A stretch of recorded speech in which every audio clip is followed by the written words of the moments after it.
What would you do if you stumbled upon a stranger in desperate need, stranded in a raging snowstorm on Christmas Eve? Would you risk everything, your warmth, your safety, your family's needs, for someone you've never met? Meet Gabriel, a 14-year-old boy from a small Wyoming town, whose heart led him into the freezing winds to save an elderly woman lost in the snow. But when a mysterious black SUV rolls up to his doorstep the next day, secrets unravel, lives are forever changed, and a shocking twist awaits. Stay with me until the end to uncover the truth behind this unforgettable Christmas tale, a story of courage, sacrifice, and the power of kindness that will leave you questioning what you'd do in his shoes. The wind howled like a wounded animal, tearing through the snow-covered streets of Millfield, Wyoming, as Gabriel Dawson tightened his thin jacket around his shivering frame. At 14, he was no stranger to hardship, but tonight, Christmas Eve, the cold bit deeper than usual, slicing through his worn-out sneakers and reddening his bare hands as they gripped the handles of his second-hand bicycle. The last golden hues of the sun had vanished behind the mountains, leaving the small town bathed in the dull gray of twilight. Christmas lights twinkled on the modest houses, their warm glow a stark contrast to the frigid air, but Gabriel barely noticed. His mind was on his mother, Maria, and his 7-year-old sister, Lily, waiting back at their cramped, rented home for the few dollars he'd earned delivering newspapers. Every cent mattered, every single one. As Gabriel pedaled down a narrow lane toward the edge of town, the first signs of a brutal storm swept in. Snow fell in thick, relentless flakes, blanketing the ground and making the road treacherous. He squinted upward, his face tightening with worry. "I need to get home before this gets worse," he muttered, gripping the handlebars tighter and pushing against the rising wind. His sneakers slipped, but determination kept him moving, his breath clouding in the freezing air. Then, something caught his eye, a dark, huddled figure near a stranded car just off the road. The vehicle, an old station wagon, was half buried in snow, its hood raised as if someone had tried to fix it. Gabriel slowed, his heart sinking as he realized it was an elderly woman, her frail frame bent over the engine, struggling against the storm. Her long wool coat looked pitifully inadequate, and her gloved hands fumbled with something under the hood, her movements slow and unsteady. His instincts screamed to keep going, home was waiting, and time was slipping away, but then she turned, her face etched with desperation and fatigue. "Help," she called, her voice barely audible over the wind. "Please, young man, I can't get the car started, and I don't know what to do." Gabriel hesitated, glancing down the road toward home. His mother's voice echoed in his mind, reminding him of their struggles, the unpaid bills, the empty pantry. But the woman's trembling form pulled at something deeper within him. He couldn't leave her here, alone in the storm. Pushing his bike against a snowbank, he trudged through the deepening snow toward her. "Ma'am, let me see if I can help," he said, his breath visible in the icy air. Her eyes, clouded with exhaustion, welled with relief. "Thank you, oh, thank you," she whispered. "I've been here for over an hour, and no one stopped." Gabriel peered under the hood, his hands trembling as he examined the engine. He knew little about cars, but he spotted loose battery connections and tightened them as best he could with his frozen fingers.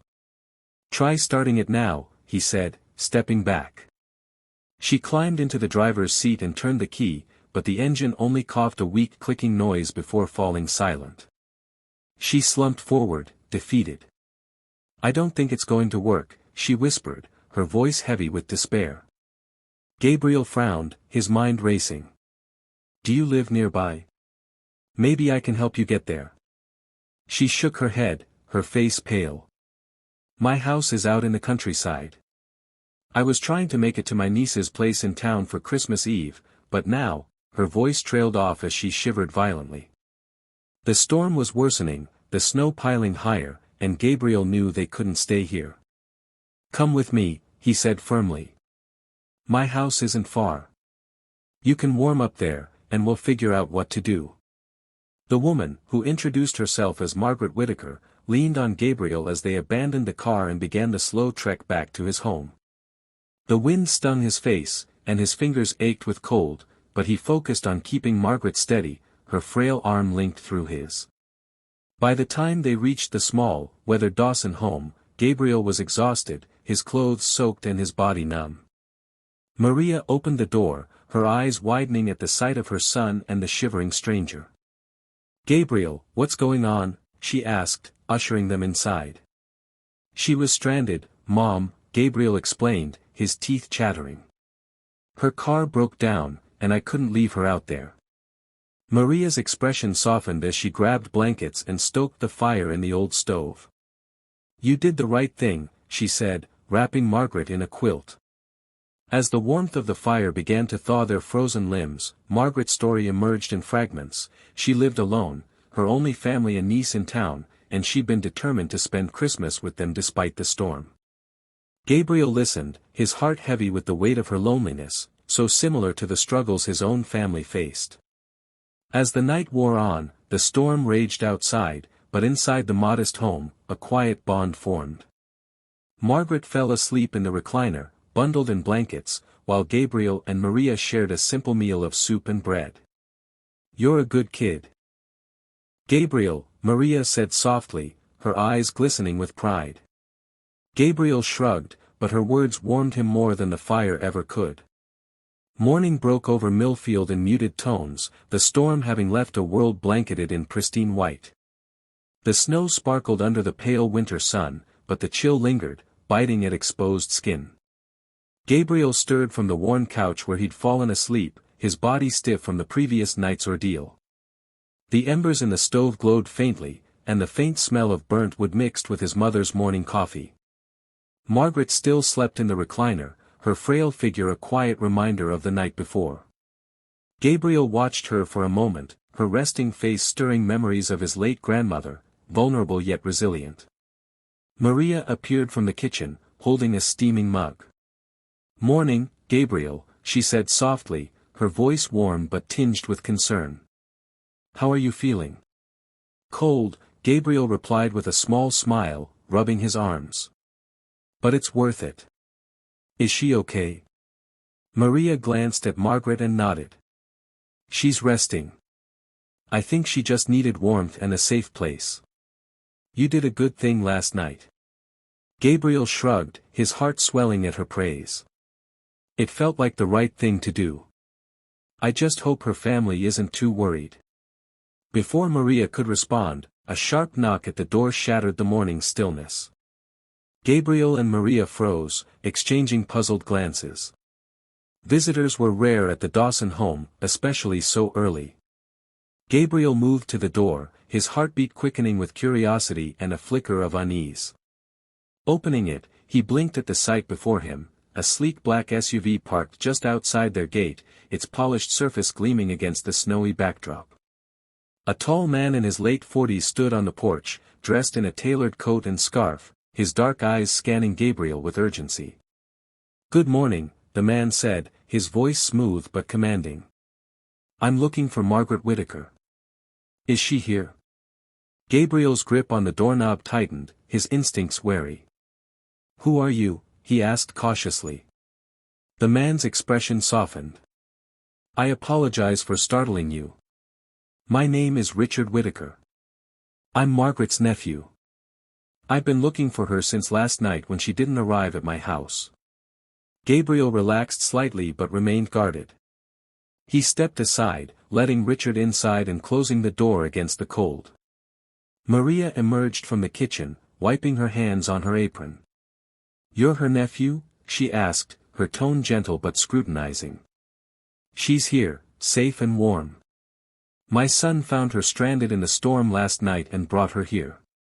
Richard's shoulders sagged with relief. "Thank you, truly," he said, his voice thick with gratitude. "We were worried sick when she didn't show up. The storm was brutal." Gabriel nodded toward the recliner. "She's resting now. You can sit with her if you want." Richard approached Margaret, kneeling beside her and gently touching her. Her hand. Her eyelids fluttered open, and recognition lit her tired face. "Richard," she murmured, her voice filled with surprise and comfort. "Aunt Margaret," Richard said, his tone tender yet firm, you gave us all quite a scare. Why didn't you call for help when the car broke down? Margaret sighed, her voice weak. The phone battery died, and the storm came so quickly. If it weren't for this young man, she turned to Gabriel, her eyes glistening, I don't know what would have happened to me. He's the reason I'm safe. Richard turned to Gabriel, his gaze steady and serious. You have my deepest gratitude. You went out of your way to help someone you didn't know in terrible conditions. That's rare these days. Gabriel shifted uncomfortably under the praise. It was nothing, he muttered. I just did what anyone should do. But Richard wasn't done. He rose, his sharp eyes scanning the modest surroundings of the Dawson home. It's not nothing, young man. What you did was extraordinary. Maria, sensing the intensity, interjected with a kind smile. Would you like some coffee, Mr. Whitaker? You must have had a long morning. Thank you, ma'am, Richard said, taking a seat at the small kitchen table. As Maria poured him a cup, he leaned forward, his expression contemplative. Gabriel, may I ask what made you stop? Most people would have kept walking. Gabriel hesitated, his hands fidgeting. I don't know. She looked like she needed help. I couldn't just leave her there. My mom always says we should do what's right, even when it's hard. Maria's eyes glistened with pride as Richard nodded, impressed. Wise words, he said. And you clearly live by them. The late afternoon sun cast a golden glow over Millfield as Gabriel stood outside his home, staring at the driveway where the black SUV had returned. Margaret sat comfortably inside, waving through the tinted window with a warm smile. Maria adjusted her shawl nervously, her hands smoothing her modest dress. Gabriel wore his best clothes, an old button-up shirt and slightly short slacks, feeling out of place even before they left. You ready, Gabriel? Maria asked, her voice tinged with excitement and apprehension. He nodded, his palms clammy. As ready as I'll ever be. The driver, a composed man in a black suit, opened the door, and Gabriel and Maria climbed into the plush leather seats, the sensation foreign yet comforting. As the SUV hummed through the snowy streets, Gabriel watched Millfield's modest homes give way to sprawling estates with towering gates. The contrast was jarring, and he leaned forward, whispering to his mother, "Look at those houses." Maria nodded, her expression unreadable. In art class, Elliot found solace. Miss Evelyn Marsh, the teacher, greeted him warmly. "How's my future architect?" she asked. Elliot smiled, diving into the day's assignment, designing a meaningful structure. He sketched his dream house, losing himself in the lines. Later, in English, Miss Harper Gray assigned a journal project about a life-changing moment. Elliot titled his entry, "The Courage to Do What's Right," thinking of the bus. At lunch, with no food, Elliot sat under a tree, sketching to ignore his hunger. A soft voice interrupted. "Hey, Elliot." Hannah Blake, a kind classmate, offered him a sandwich. "My mom packs too much." Grateful, Elliot accepted. Hannah mentioned Dylan mocking his bus story in homeroom, but added, not everyone thought it was funny. Her words sparked hope, maybe kindness did ripple. The next morning, Elliot walked to school, the note still unopened in his pocket. The schoolyard buzzed as usual, but a sleek black Rolls-Royce glided through the gates, silencing the crowd.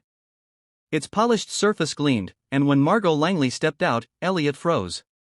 Gone was the disheveled woman from the bus. In a tailored suit, she exuded quiet authority. Murmurs spread, "Who's that? A VIP?" Margot approached the principal's office, her eyes meeting Elliot's with a knowing smile before she disappeared inside. The school buzzed with speculation. Even Dylan seemed intrigued, muttering about donations. Elliot's mind raced. Why was Margot here? Was it because of him? He slipped away to class, the note in his pocket feeling heavier than ever. During first period, a knock interrupted art class. The principal, Mr. Kessler, entered with Margot. "Elliot Harper, please come with us," he said. Whispers erupted as Elliot followed, heart pounding. In the principal's office, Margot sat composed, her canvas bag replaced by a sleek briefcase. Mr. Kessler smiled. "Elliot, Mrs. Langley has something to discuss."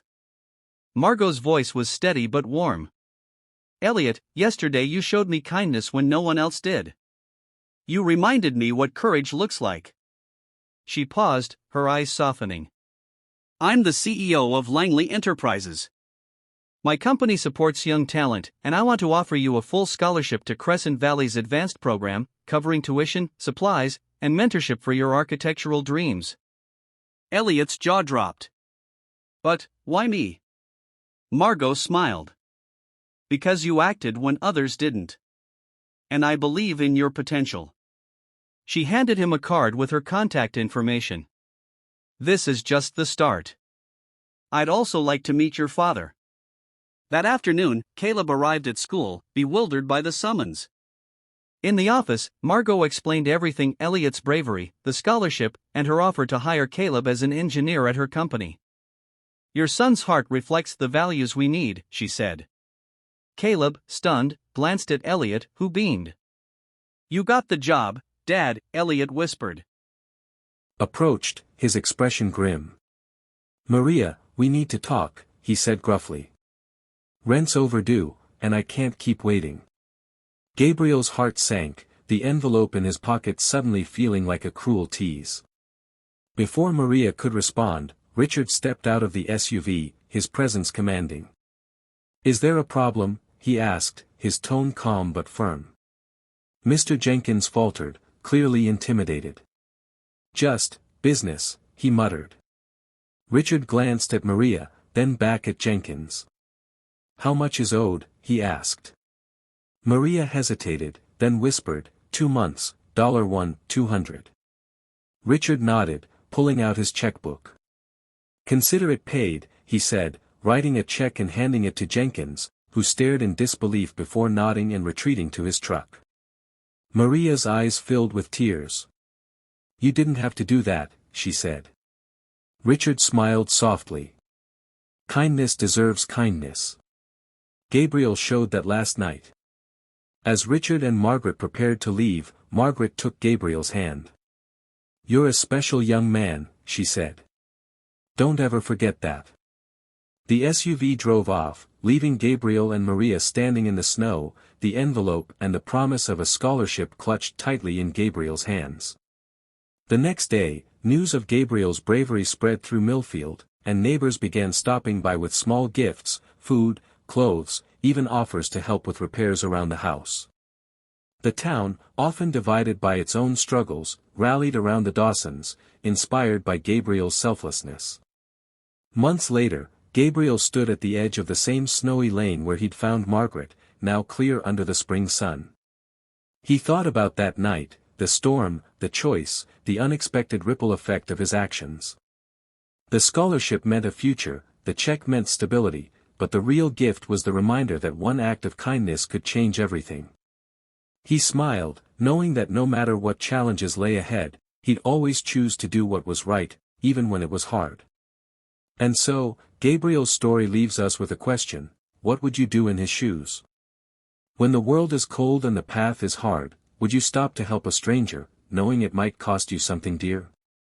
Gabriel's courage on that stormy Christmas Eve didn't just save Margaret, it transformed his life, his family's future, and an entire town's heart. This is the power of kindness, the spark that can light up even the darkest night. If this story moved you, don't forget to like, comment, and subscribe for more unforgettable tales that remind us of the good we can do. Share your thoughts below. What would you have done? Let's keep the conversation going, and I'll see you in the next story.